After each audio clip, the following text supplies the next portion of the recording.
So welcome to this tutorial on how to use the Adopting a Vegan Diet guide. This is a 12-week guide on helping you to kind of get the hang of a vegan diet. So if you're already vegetarian and you want to go a little further, or you just want to see how far or how close you can get to a vegan diet, cold turkey, that's certainly something you can try to do. I would recommend going vegetarian first, and you can take this and modify it if you don't want to go full vegan and you want to go vegetarian. You can certainly do that.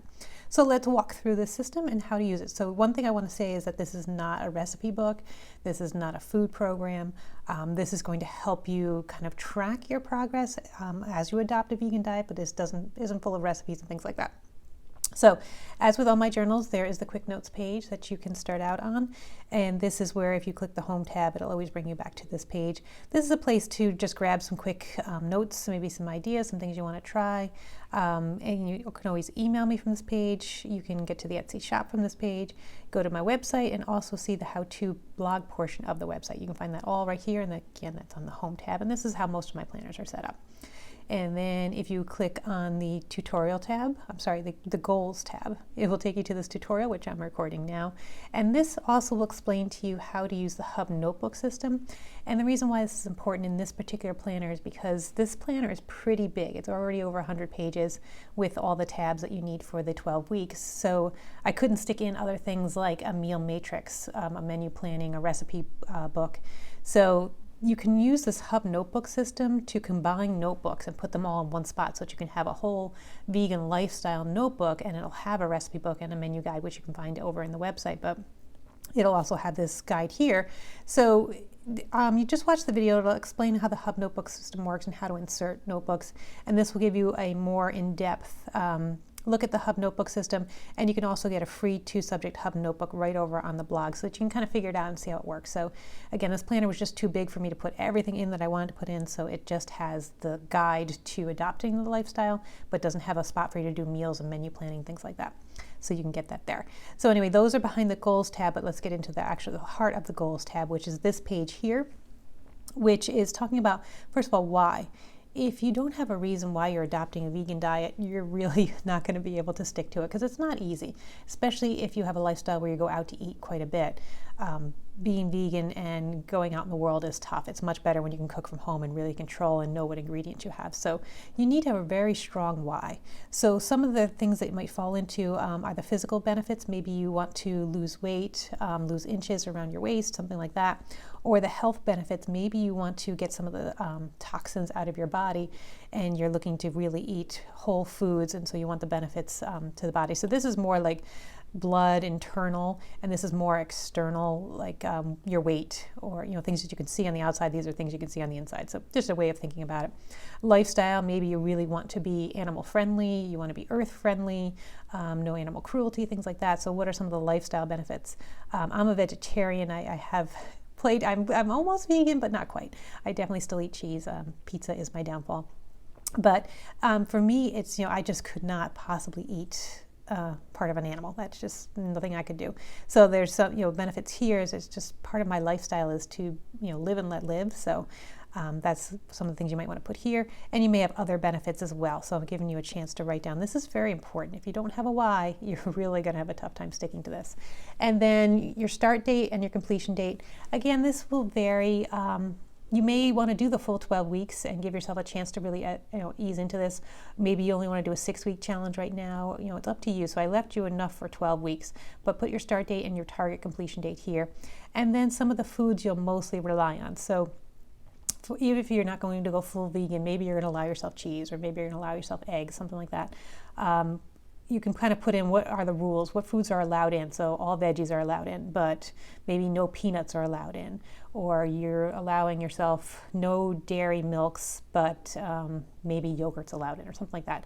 So these are kind of some of the rules around the foods that you'll be allowed to put into your plan at some basis. So again, it depends on if you're going to go full on vegan, or if you're really going to ease into it and maybe just do some things, mostly vegetarian, but maybe some vegan components, but it's up to you. It's, again, as a vegetarian, I know it was very hard for me to give up pizza. So maybe that's one of your rules is no cheese, no dairy, but you're allowed pizza. I don't know. That's up to you. The next page is what you're going to come back to when it's all said and done. this is where you'll come back and reflect on it. How has this diet impacted your life?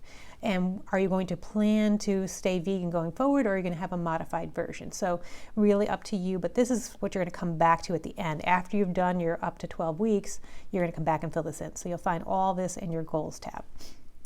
And this last tab here is your tracker tab. So not knowing what you're going to track, I wanted to give you some blank spaces. So here's your 12 weeks over here, but you can track your weight. You could track a waist measurement. You could track how many times you had a full vegan day or full vegan meal. So maybe you had 3 full vegan meals here, but you only had 1 vegan meal here. It'll give you a chance to track how well you're complying. So it's up to you. You may want to even track calories that you ate for the day, something like that. So I gave you enough room to track all kinds of things here. You may even want to just track water intake or something that's not really vegan, but is also part of your meal plan. Then we get into the daily. So over here, if you clicked on tab 1, it would bring you to this, and you can see it's Sunday. And as you move through, you can see the days of the week change in this top corner. And so when you click on the day of the week, it'll bring you to the first Sunday of that week. You can put in the date here for whatever day you're starting to do this. And then here is kind of the bulk of what you're going to be doing. So you're going to write down what are you going to have for breakfast? What is your vegan breakfast going to consist of? And the question is, how do you feel before you eat it? And how do you feel after? Because a lot of people say you're going on this vegan diet because you think you may have a lactose allergy, or you really want to see how it feels to be dairy-free. So you want to pay attention to how's your body feel before and after your meal, because maybe before when you had your breakfast, you felt really bloated and gassy afterwards. And so when you go in, you're like, okay, I feel good, but after my breakfast, hey, I still feel good. These are the things you want to start to pay attention to. Or if you have your breakfast and you kind of write down how you feel, but when you get to your snack time, you're like, I am starving. Breakfast wasn't strong enough to hold me over.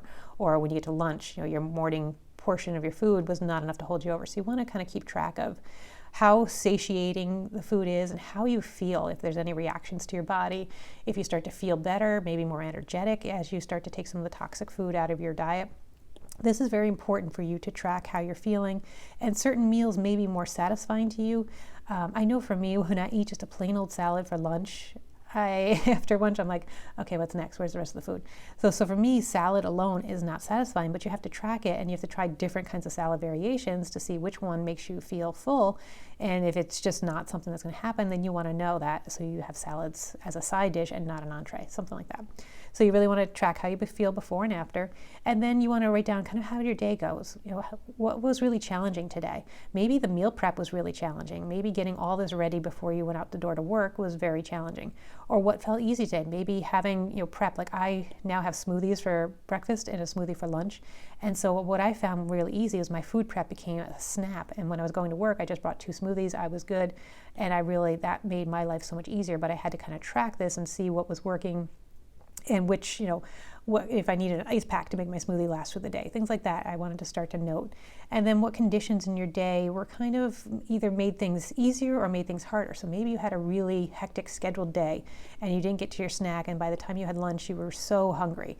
You want to kind of look at, maybe you didn't plan your lunch ahead of time and you wound up grabbing something that really wasn't very good for you, like a grilled cheese, full of butter and grease and whatever and fries, and you really fell off your vegan plan. But why did that happen? Because you didn't have any planning, or because your day was too rushed, or because you went out with coworkers and you didn't want to feel weird by ordering something that was not on the menu, whatever it is. Start to keep track of the things that either help or hinder your diet, and then looking at what happened here, what do you want to do for tomorrow? How do you want to modify your day? So this is important because this is going to help you. So when you go into your next day, you're like, okay, I know that this breakfast wasn't satisfying enough, so I want to change it up for tomorrow. Or I know this lunch was really great, but I want to maybe put that into my meal planning for every Monday. I'm going to have this particular meal because it really worked well for me. These are the things you're going to learn as you go through your week. So you really want to check out what worked well for you and what was a bit of a challenge. And then as you get through your week, you have obviously every day of the week here. At the end, you have your weekly reflections. So this is where you're going to be able to look at patterns, like what, when you planned ahead, did you have a better day? Or when you did, every time you went out to eat, you made bad choices. Or, what things could you notice as a result of your diet? You're starting to feel more energetic, or you're starting to sleep better, or you're realizing you're not so bloated. These are the things, if you don't pay attention, if you don't bring awareness to it, it's going to be harder and harder to stick to the diet as you continue through your weeks. So what you really want to do is, what are the patterns and what are the changes you're noticing? And this makes a great journal to look back in later. So maybe when you're in week 6, you're looking back and you're like, wow, look at the things I noticed happening in week 1 and week 2. And now week 6, this is getting so much easier. Or you're learning that, you just don't go out to eat quite as much. And, you might even want to track things like your grocery bill. So going back to the tracker page, if we switch here, if I could remember what buttons to hit. If you go to your tracker page, maybe something you want to track is your grocery spending. How many times are you eating out a week? What are you spending on groceries a week? These might be some fun things to start to track to see how does this vegan lifestyle work for you, and can you make better choices? Sometimes some of the vegan choices, like some of the imitation cheeses and things like that, are very, very expensive, but maybe you don't even need them.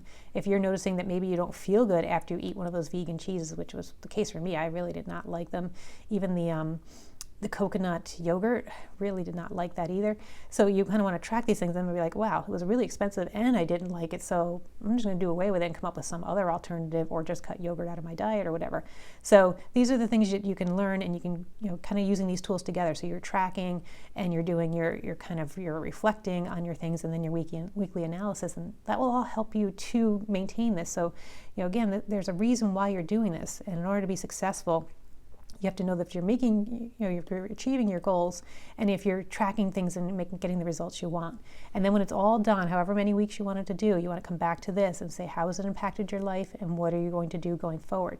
So you're going to look at all those weekly observations and say, I started to feel better, I started to sleep better, I had less allergies, things like that. You want to be able to track all that and then kind of summarize it here. And again, you can always add more pages if you need to. You can copy this page, and you can kind of reflect on how this worked for you.